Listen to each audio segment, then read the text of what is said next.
நடிகர் விஜயோடைய ஆட்சியை பற்றி விமர்சனம் பண்ணி நான் 2 நாளைக்கு முன்னாடி ஒரு வீடியோ போட்டேன். அவருடைய தொண்டர்கள் என்ன கெட்ட வார்த்தையால் கடுமையாக விமர்சனம் செய்கிறாங்க, திட்டுறாங்க. அவங்க தொண்டர்களுக்கு நான் ஒரு கேள்வி கேட்குறேன். ஒரு வெள்ளைக்காரன் சேலம் மாநகரத்துக்கு சிறப்பான குடிநீர் வேணும்னு சொல்லிட்டு காவிரி படிகளிலிருந்து தண்ணி கொண்டாந்தார். நிறையா கிராமங்களை சீரமைச்சு தண்ணி கொண்டாந்தார். யார்? ஒரு வெள்ளைக்காரன். இந்தியாவில் விரல் விட்டு எண்ணக்கூடிய அணைகளில் மேட்டூர் அணையும் ஒன்று.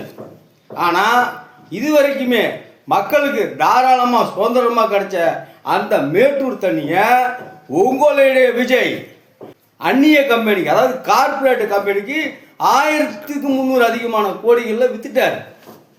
யார் கேட்டுங்க விற்கணும்? மக்கள்கிட்ட கலந்தாய்வு கூட்டம் நடத்தணும், மக்கள்கிட்ட ஆலோசனை கூட்டம் நடத்தணும்.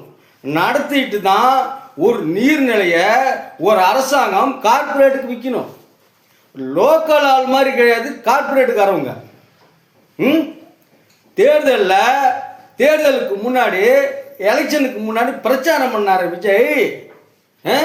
நான் கரண்ட் பில்லு அதிகப்படுத்துவேணும், தண்ணியை தனியார் மையத்துக்கு விடுவேன்னு சொல்லி பிரச்சாரம் பண்ணாரா? மாற்றம் கொண்டு வரேன்னு சொல்லி தானே உங்கள் விஜய் பிரச்சாரம் பண்ணார். மாற்றம் கொண்டாருனாலும் பரவாயில்ல, இருக்கிறதையாவது சிறப்பாக நடக்க விடணும்ல. அதை குறை சொன்னால் உங்களுக்கு என்னத்துக்குப்பா கோவம் வருது? ஆட்சியில் நடக்கிற குறையை பற்றி சொன்னால் எங்களுடைய குடும்பத்தில் உங்களை திட்டுவீங்களா நீங்கள்? இப்பயும் சொல்கிறேன், அடக்குமுறை கூட்டத்தையும் தமிழர்கள் அடக்கி விடுவாங்க. எச்சரிக்கை.